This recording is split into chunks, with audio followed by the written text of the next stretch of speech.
Frédéric, c'est assez inquiétant tout ça. Alors justement, on est en campagne électorale. Alors quelle est la position des partis là, sur cet enjeu?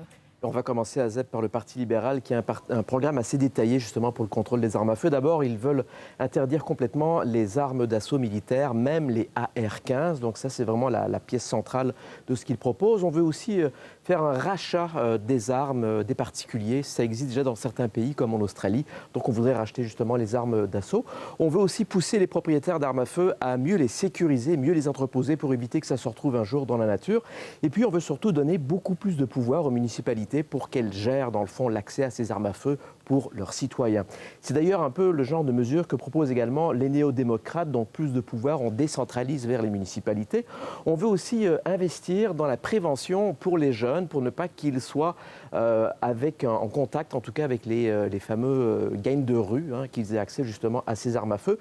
Et puis on veut aussi travailler beaucoup sur la contrebande de ces fameuses armes à feu, sur le fameux marché noir. Et d'ailleurs, c'est ce que propose également aussi le Parti conservateur. C'est assez central dans ce qu'il propose parce qu'ils ne veulent pas punir ceux qui achètent de façon légale leurs armes. Donc encore une fois, on veut vraiment cibler la contrebande d'armes à feu. On veut aussi interdire à vie toute arme à feu pour ceux qui ont eu des condamnations pour des crimes violents.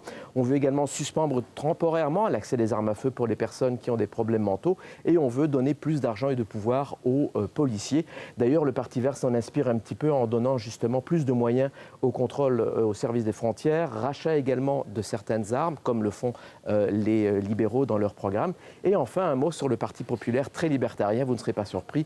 Là, on veut transformer le système de permis d'armes à feu en acquisition à vie, donc pour protéger les droits des propriétaires d'armes à feu. Et on veut également offrir ce qu'on appelle, on veut légaliser en fait la possession d'armes à feu pour qu'on puisse les utiliser de façon légale. Donc ça va vraiment un peu dans tous les sens. Très bien, merci beaucoup Frédéric.